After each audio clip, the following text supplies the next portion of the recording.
नमस्कार, हेडलाइंस बिहार देख रहे हैं आप। मैं हूं आपके साथ प्रियांक सौरभ। शिक्षकों को लेकर बिहार सरकार ने एक बड़ा ऐलान किया। सेवा शर्त लागू करने की बात कही, साथ ही 15% वेतन वृद्धि की भी बात सामने आई। लेकिन इन तमाम ऐलान के बाद भी शिक्षक नाखुश है। टीईटी एसटीईटी उत्तीर्ण नियोजित शिक्षक संघ के प्रवक्ता हैं अश्वनी पांडे। उन्होंने इसको लेकर एक बड़ा बयान दिया है। उन्होंने सेवा शर्त की असलियत को बताया। आप सुनिए वो क्या कुछ कह रहे हैं। नीतीश कुमार के नेतृत्व वाली बिहार सरकार, एनडीए की सरकार ने बिहार के तमाम 4 लाख नियोजित शिक्षकों को छलने का काम किया है।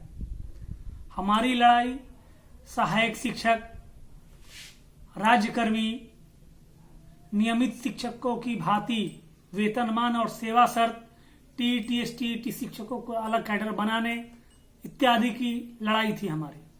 लेकिन कल नीतीश सरकार ने एक चाइनीज सेवा शर्त जारी किया है। चाइनीज इसलिए बोलूंगा कि किसी भी ओरिजिनल प्रोडक्ट का डुप्लीकेट बड़ा अच्छे ढंग से चाइना करता है, इसलिए मैं चाइनीज कह रहा हूं कि नियमित शिक्षकों का सेवा शर्त ऑलरेडी पहले से था, तो फिर उसकी डुप्लीकेटिंग करके ये चाइनीज सेवा शर्त बनाने की जरूरत क्या पड़ी थी? ये शिक्षकों को धोखा देने की जरूरत क्या पड़ी थी? इतनी लंबी लड़ाई लड़ी शिक्षकों ने, इतना चीर प्रतिष्ठित मांग था। आज कोई सुरक्षा नहीं है शिक्षकों को। 17-18 साल से सब अपना जीवन लोगों ने गला दिया और सरकार यही चाइनीज सेवा शर्त देती है। वेतन बढ़ोतरी का झुंझुना, वो भी पेपर में, ऑन ग्राउंड पे अगर देखा जाए, रियलिटी चेक किया जाए तो कोई वेतन बढ़ोतरी नहीं हुई है। धोखा हुआ है शिक्षकों के साथ। सरकार जो है वो कह रही है कि हम ट्रांसफर दे दिए हैं नियोजित शिक्षकों को, जबकि ये सरासर गलत है। ट्रांसफर नहीं मिला है शिक्षकों को। म्यूचुअल ट्रांसफर, बताइए, ये म्यूचुअल ट्रांसफर मतलब शिक्षकों को ढूंढना पड़ेगा कि कोई मेरे जगह पे आए तब मेरा ट्रांसफर कहीं होगा। ऐसा आज तक कभी नहीं हुआ था। धोखा हुआ है। ईएल देने का प्रावधान है। सभी कर्मियों को ईएल 300 दिन मिलता है। नियोजित शिक्षकों के लिए फिर से अलग से व्यवस्था करके 120 दिन का ईएल दिया गया है। ईपीएफ का बात सरकार कर रही है। ईपीएफ जो मिला है वो तो कोर्ट से हम लोगों ने लड़के लिया था। और दूसरी बात, जो दिया भी है उसमें भी बहुत चालाकी से चतुराई भरा फैसला लिया गया है। हमें हमारे बेसिक पे ईएल की हमारे बेसिक पे ईपीएफ की कटौती न करके 15,000 रुपया फिक्स कर दिया गया है, जिससे हमें आने वाले दिनों में काफी लॉस होगा, काफी घाटा होगा। इससे आधी आबादी की बात करने वाले ये बिहार सरकार जो है, आधी आबादी यानी कि महिलाओं की बात करती है, पुरजोर तरीके से बात करती है। उसने महिला शिक्षिकाओं को भी ठगने का काम किया है।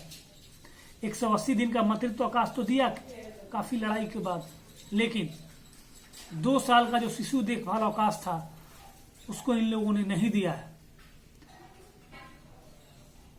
ग्रेच्युटी का लाभ नहीं दिया गया है। एसीपी का लाभ नहीं दिया गया है। बीमा की कोई व्यवस्था नहीं की गई है। पेंशन का कोई प्रावधान नहीं है।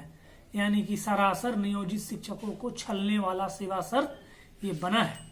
इसके विरोध में आज काला दिवस हम लोग पूरे बिहार में मना रहे हैं। जिला से लेकर प्रखंड मुख्यालयों तक सरकार ने जो सेवा शर्त जारी किया है, जो प्रेस नोट जारी किया है, उसके साथ साथ मुख्यमंत्री, उप मुख्यमंत्री के पुतला दहन का कार्यक्रम होगा आज। उसके अलावा 20 से लेकर 27 अगस्त तक राज्यव्यापी प्रतिरोध सप्ताह हम लोग मनाएंगे।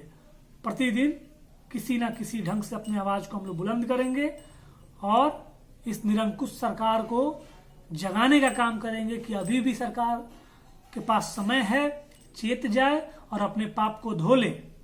अगर सरकार नहीं चेतती है तो 5 सितंबर को हम लोग बदला लो और बदल डालो संकल्प दिवस मनाएंगे और पूरे परिवार सहित उस दिन हम लोग संकल्प लेंगे कि इस निरंकुश सरकार को, जो हम नियोजित शिक्षकों के साथ सौतेलापूर्ण व्यवहार कर रही है, उसको बदलने का हम लोग संकल्प लेंगे।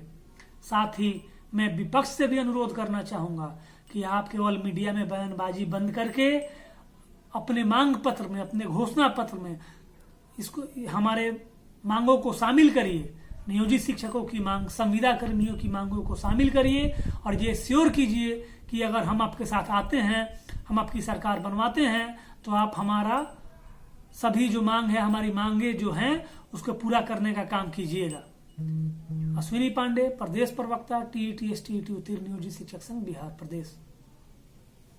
तो आपने सुना किस तरीके से अश्विनी पांडे ने सेवा शर्त की तमाम बातों के बारे में बताया।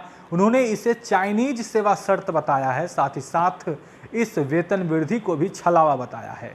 उन्होंने विपक्ष से भी अब कहा है कि अब इस पर वो भी कुछ करे, क्योंकि इस सरकार से अब कोई उम्मीद नहीं है, अब ये सरकार को वो बदल कर रहेंगे। तो शिक्षक अभी भी खुश नहीं हैं, लगातार कई तरह की मांगे कर रहे थे। तमाम मांगों की भी बात अश्विनी ने बताई और आने वाले वक्त में क्या कुछ होता है। आज काला दिवस बिहार के तमाम नियोजित शिक्षक मना रहे हैं, प्रदर्शन भी करते हुए देखे गए और इसको लेकर लगातार सरकार पर प्रहार भी किया जा रहा है। बढ़ रहे हेडलाइंस बिहार के साथ। अगर आपने अब तक हमारे चैनल को सब्सक्राइब नहीं किया है तो जल्द सब्सक्राइब कर ले। धन्यवाद।